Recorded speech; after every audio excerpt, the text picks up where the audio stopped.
Hey y'all, what's up? My name is Tom Mizzle. You're watching my channel E13, and I'm here to review of Married to Medicine, Season 6, Episode 13. Yes, I'm back. I know it's been a while, but let's get to it because all last week, the holidays, we didn't really get a lot of shows going on, so it wasn't too much to list and post. Now, I will do Love and Hip Hop New York. I go do every 2 episodes. So after this video, I'm gonna do Love and Hip Hop, and then I'm gonna do a little special video of Hustle of Brooklyn, and I'm gonna do a little special video of something else. The real side chick of Charlotte. It's crazy. So I'm gonna do something like that too. But let's get to it. Once again, Bravo, get your act together. First of all, Married to Medicine was on Sunday nights. Then you moved Married to Medicine to Friday nights. Then you moved it back to Sunday nights. Now you moved it to Saturday nights. And now, all of a sudden, you move it back to Friday nights. Can y'all get it together? I guess they realized putting on Saturday was not a good idea. And Friday is okay. But still, why all you keep moving the show around? The show is so good. Like, y'all trying to tell us something? Y'all trying to get the show off the air? Y'all not. What? It isn't, because you keep bouncing the show around to different nights. It's like, wow, people can't keep up. So if y'all watching my video, just know that this Friday will be a new episode of Married to Medicine. Not this Saturday, because it was on Saturdays, but they changed it back to Fridays. So it's on Fridays now, this Saturday at 8 o'clock on Bravo. Now we got that settled. This episode wasn't too much, so I'm going to explain as little bit as I can and some of the key points that I got up from the episode.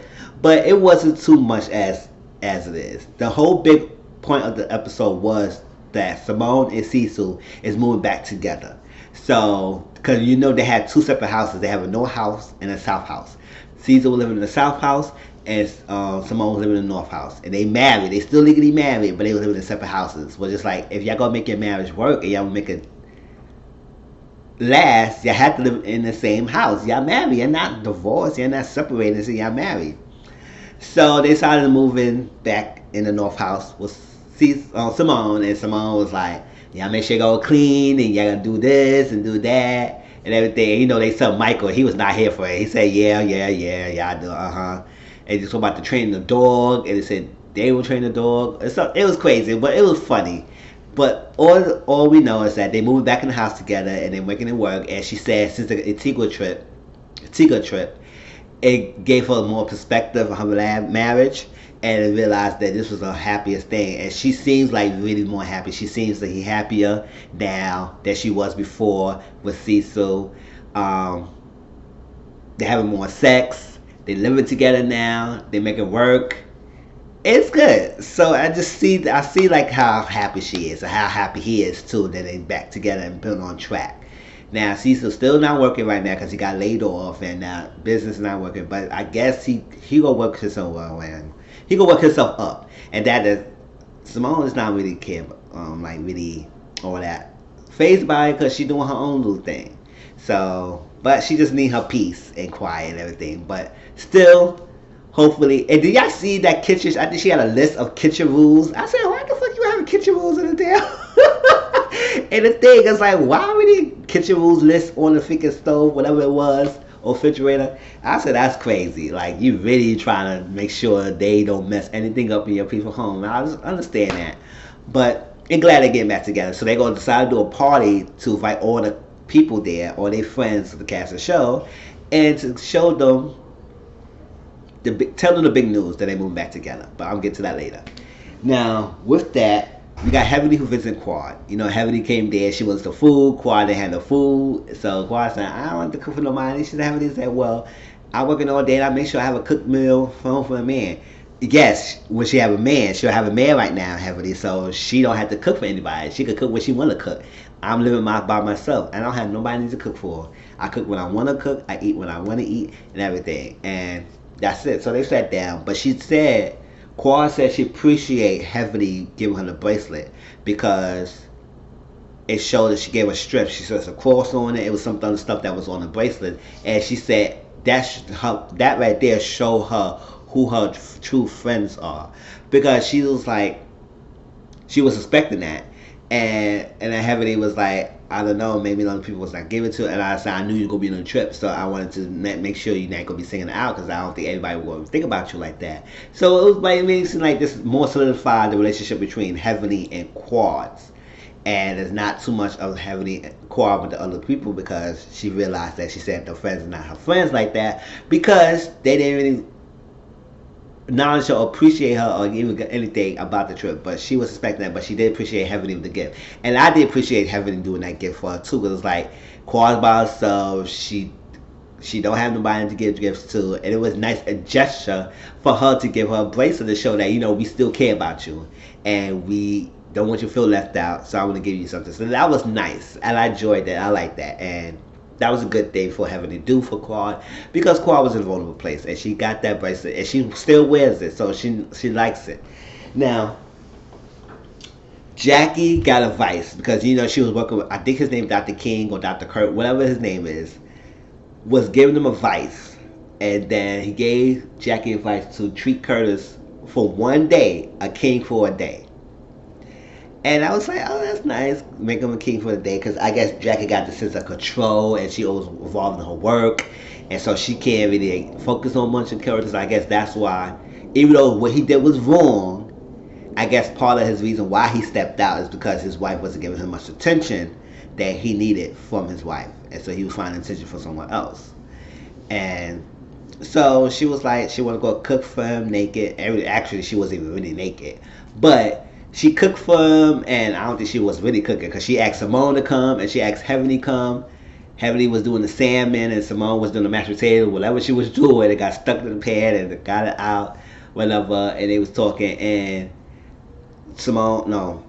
Jackie didn't know how to work her oven. I said, damn, how you live in a house and you don't even work her oven? So that means you can tell you really don't cook, because if you really cook, you know how to work your own oven. But but that was funny.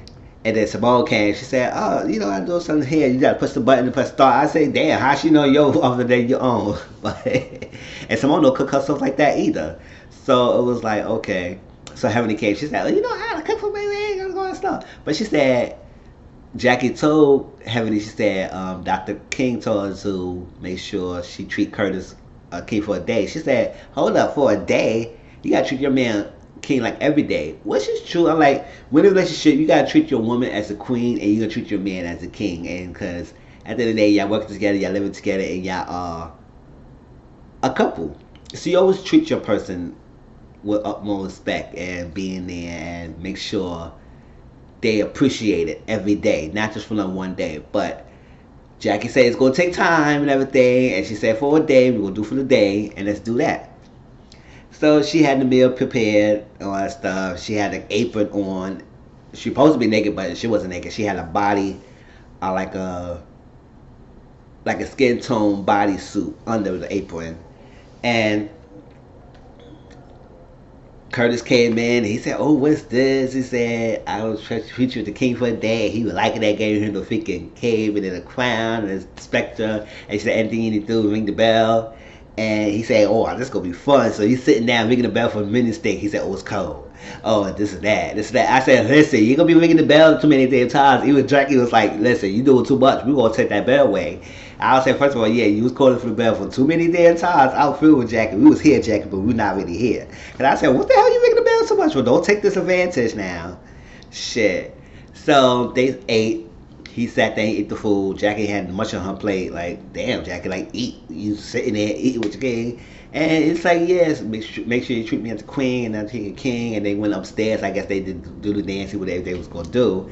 And he said, I want to follow behind you. You go up the stairs. I want to see you. And I said, oh, that's cute. I said, Jackie, you come a long way, girl. Like, you getting your groove back. And I love it. I love Jackie for doing what she want to do. Because she opening up more. She's not too reserved like she was before. And she get into it. But it's getting there. So, that's nice. Next, we get Eugene and Toya. Because Eugene and Toya is getting a house. They're getting a house. They're building up a house. And Toya wanted the 2-story closet, which I said, why? But rich people problems, they got money, they were spending money on 2-story closet, let her spend money on a 2-story closet. If that's what she wants, hey, whatever it is, I guess Eugene gonna make her happy. So, but he said the basement was basically for the closet and everything and the wine cellar and everything. But he said usually the base is more the utility, because if you build your own house, yes, you gotta have room for the heater, you gotta have room for the what, the AC or something like that. You gotta have room for the utility stuff down there, and that's what basically was before. So they was gonna downsize, and they was gonna use her closet to downsize. And she said, what you say? Hold up, my closet. Why you can't do something else? Why you gotta do with my closet, not my two-story closet? So somebody fucked up somewhere else. Somebody fucked up. I like, she was growing, having a fit about her closet about to be downsized. He said it's like we had to compromise or something like that. So instead of cutting down her closet, which I don't believe why she needs two-story closet, why she can have a big one-story closet, a large walk-in closet, why she needs 2 stories. Don't make any damn sense unless she have all that damn clothes like that. But it is what it is. He said, you know what, to make his wife happy, he not gonna touch the thing, but something had to give. So we had to get rid of the wine cellar. It will happen in the future, but right now we have to cut that off till we fit the utility. And she was like so pissed off about that. She wasn't pissed off, but she was down for that. She said, we eventually will get the wine cellar, right?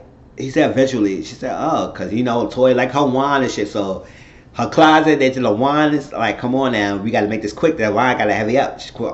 Toy said, yes, we're gonna make this happen for this utility, but that wine need to come back fast as heavy. Don't take a long ass time to put the wine cellar back there. So she want her wine cellar as well, but that's a compromise. They can get rid of the wine cellar for now, so they can make the room for the utilities. I said okay, but I was like, God, she got a heart attack. And then when the confession, she was looking at him like this, and he was talking about the closet, and she was just staring at him. I was like, Eugene, just let it be, whatever. I guess she needs something for herself, so let her have a 2-story closet. But I was saying, damn, girl, like, I couldn't be the wife, like, be somebody with somebody like that. I was like, you can't really compromise for a little bit for that? I guess that's the process of building your own house, and you have somebody with money, you can just make demands, but it is what it is. But I will not be going through all of that. I said, hey, I'd rather have the wine cellar than you have a freaking 2-story ass closet. Fuck out of here and shit. Whatever. And then when you have parties, nobody can go in your closet either, so what's the point? The wine cellar would be a better selling point than the freaking 2-story closets. Whatever. Now, we got heavily met with Dr. K. Alright, now they got different receptionists, like it was a guy answering the door now. And now Dr. K's suit was not tight on him, like it's like all the other time we see it, his tight was freaking suit was so tight on him, it's like choking him. It's like, what the hell? Like, loosen up. But now his suit is more fitted. Even though it's good, you don't want to have a suit all loose on you, but at the same time, you don't want to have it all damn tight either. So, they did a little exercise when they talked about the Antigua trip. He said they didn't see each other for a while, so it's been a long time. She said, yeah. She said, yeah. He said, that's a long side, like it's a long thing, what's going on. And she said, we had a good time, but it was one of those mishap. So he had to close her eyes, do the breathing technique, and took Dick back in the night. And who do you see? Little Kim, because Little Kim is her alter ego. And so Little Kim, and how Little Kim felt at the moment, she said she felt disrespect. She was angry. And she said what make Little Kim angry is say that she don't like being disrespected. And she said, he asked her, think about the first time you feel disrespected, how Little Kim felt disrespected. Who was that person who disrespected you? And it all boils down to her sister. Go back to her sister. I was like, yes. I think instead of you trying to sit down with Mariah, I don't know, where is your sister at? Maybe sit down with your sister, because your anger, your issues towards Mariah, it stems from your own issues with your sister. And she keeps saying that and saying, my issue with Mariah had nothing to do with Mariah. It's due with my own issue with battling with sister. And now I realize that. So she said she wanted to sit down with Mariah and hash it out with Mariah and sit down and come to a point where she can forgive. And then, even though that Mariah may not forgive her, she could be able to move on and go past it and make it better and work on that step. I said that's the big step too, because every time you argue with Mariah, it's getting like boring now.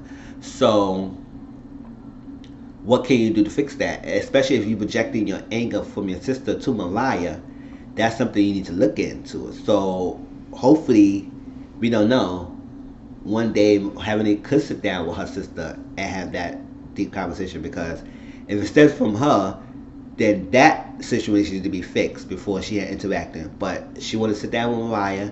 Hopefully it does work out well. and it could get to the point when that could be cordial and cool with each other and not have any issues and keep arguing with each other, going back and forth, back and forth. Because her issues is with her sister, not with Mariah. And I think they could be cool and be cordial if they could just put away their city petty drama with each other. So that's good. So hope we looking forward to seeing that. And I think that will be next week because it didn't show that sit down. I could have sworn out there they was going to do a sit down this episode, but it's going to be the next week, apparently. And now we get to the party.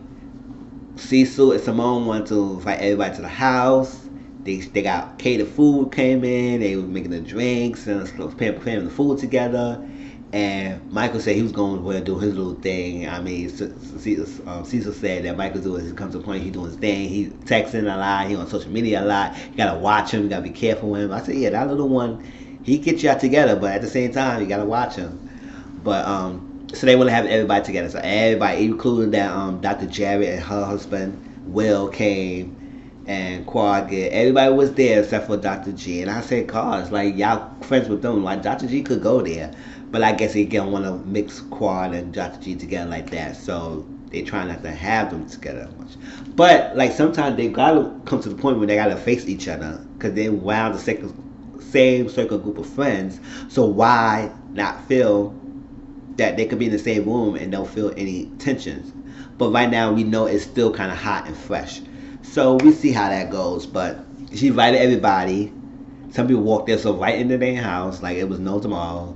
And it was cool. And that's when they announced that they moved it together. And they said if it wasn't for y'all and y'all friendship and y'all helping us, we wouldn't have got to this point. And I appreciate y'all for that. And they said we family. We gonna be there for y'all each other. So they had toast for family. And it was nice. It was good. So then everybody was like, oh, congratulations. And then all of a sudden, like, somebody was mentioning that Contessa keep looking at her boobs. Like, Contessa kept looking down her boobs. She's like, like, yeah, you got it done. It's all cool now. Now you keep looking at your boobs. Like, girl, relax. Scott is happy because he got his woman back and he got the boobs back so he could do nibble and all that stuff like that on his breast. She's like, oh, my gosh. So he's happy. He got his boobs. And that was crazy. So they separated. The men went downstairs and the woman stayed upstairs. Now, Simone said something to Cecil about, I'm really happy here and all that stuff like that. And then he said something, instead of taking it as a compliment, or whatever, say he was going to say something else, like, you know, she would go upstairs and go to sleep or something like that. I said, Cecil, just say thanks, boo. I'm happy to you. I love you, all that stuff like that. So, like, come on now. Why you go? And so he said, I think Toya or, I think it was Toya. She said, now, Cecil, why you just can't take a compliment? Instead of saying that, he said, oh, I'm happy for you too, boo-boo. And he said, oh, I'm happy too. I love you too, boo-boo. And I was like, oh, she said, it was funny. So they went downstairs, and they had two bartenders down there. So it was the boom, boom, boom. Cecil boom, boom, boom. Like a little private room for himself. He could go down there and have drinks and like a man cave. And it was two women bartenders. I said, oh, they ain't gonna like that at all. But they was like, oh, shit. And Curtis said, you gonna get us in trouble, Cecil. And it was fun. They had a good time. They was playing drinking games. They was not all that stuff. They were taking shots. And at some point, the woman said the men are quiet because they was okay at first, but they are quiet. So they went downstairs. They took Heavenly, because you know Heavenly was gonna go down there. Heavenly and Contessa was sitting by the door. She said, what kind of shenanigans going on here? And Heavenly said, oh, what this bitch, you have some hoes? I said, why they gotta be hoes? They bartenders. Like, why they gotta be hoes every time? And like, Heavenly think that every woman who's next up to Damon's face is gonna want Damon. Nobody want Damon but your own damn self. So leave that alone. Like, know that Damon's not gonna do anything to jeopardize his marriage. Damon's not that stupid. So, but at the end of the day, they went upstairs and they made like a bit. Simone knew that the girls was down there, so she wasn't too upset about it. So she said, yeah, I know, it's me, Casa Sukasa, I know what was going on, that's what it is. And then all of a sudden, the man was cool, and they said, I think Eugene said something about, yeah, Mrs. Dr. Chi, and it sucks that he's not around, and Antigua, and kind of hold him, because it's like, he's not around in groups like that, and they kind of missing him. And a part of the fold, and they didn't want him to feel left out. And Cecil saying this commercial, he's like, Quad is my friend, and Dr. G is my friend, and I want to make sure that I'm good thing with both of them, but I got to make sure, got friendship separate. So, While the men was doing their own thing downstairs, the woman upstairs was cool. And then Toya said something that was out of the blue, and I was like, hold up, where this came from? She said, we haven't had any girls trip as much, so I think we'll get to it. But I think move forward, the couple trips to stay only as couples. So we was like, Kwa was saying, what you mean? All that stuff. She said, yeah, with the couple trip was all that stuff, and there should be no single people in the couple trip, all that stuff, and just be couples. And Kwa was like, it was no, it's just like what I came to a couple trip and I had a good time, and they say don't want the man to be all distracted when they see a woman. I was like, none of the men was around Quad was all hawking over Quad. None of them was doing that. So what is he saying, Toy? It's like it's feel like you was taking y'all took 2 steps forward to make money in a relationship. To go 2 steps back with that comment. It's like I don't know if she was really serious. And I think she was because she just was that serious. She said, I think couples should be stay couples. And everybody was like, what? I don't understand what that comment for. So Quad said, I'm not going anywhere. I will go on a couples trip. I'm going on a woman's trip. I'm going whatever trip it is. I'm going to be around because I learned from y'all. And eventually I will get back in a relationship. And then now Heavenly said, well, they got to go through all of us. He got to go through all of us if he's going to go in a relationship with somebody else. In the vetting process, even with Toya.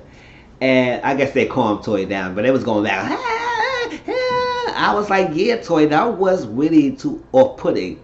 And Quad said in a confession, you said, first you cried when she wasn't around, and now when she around, you try to push her away. So what is it? Like, because she's single now, and she not working with Dr. Greg, and she ain't trying to make a divorce. I think Toy feels type of way that Quad got that divorce. And since she got that divorce, she's still trying to be Quad's friend, but some way she can't, back in her mind, she feel like that Quad failed their marriage, and that she shouldn't work it out to continue on with the marriage. So she moved on. She made a decision to divorce, not Dr. G. And the fact that, so when we had a couple trip, she should not be allowed. She's a single person, and she's not. I understand Toy coming from, like, yes, you have a couple trip, and you have a single person on the trip. Sometimes it will create tensions with problems, and got men who wondering or whatever, and they trying to cheat, and you got the cheating friend who don't care, whatever, because she feel hurt, she feel like hurt you that. But I don't think Quad is like the type of person who will do that with any one of these men around here. She would get her own person to do that. So I understand that, but at the same time, like, why? Because Simone said she was Aggie at first when they had a couple trip men bringing Quad, but you see, like, Quad getting tripping, she was on best behavior. She didn't do nothing. She did her own thing sometimes. She was running up coop, and she had no problem. She was causing issues, except for that one little big-ass incident about the bringing up the news article or something like that.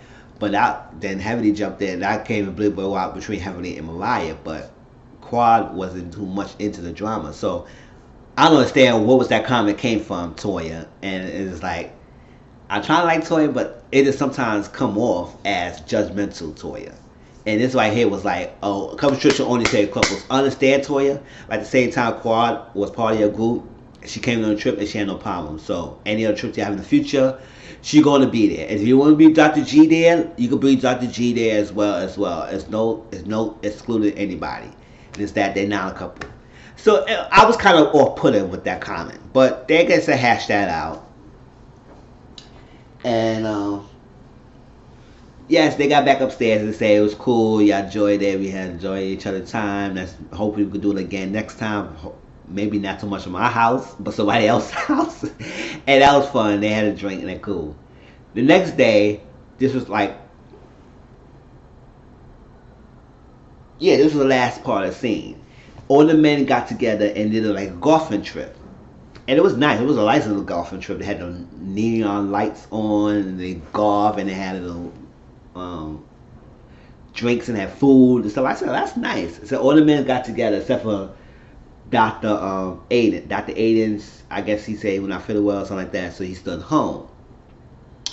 And it was like, Dr. Curtis said, oh, well, guess his wife will not know. The woman will not know what the hell we doing because Dr. Aiden don't like to hold any water. He like to tell it at all. So wife know what they were drinking, what they was doing, how they was out. I was like, oh, that's crazy.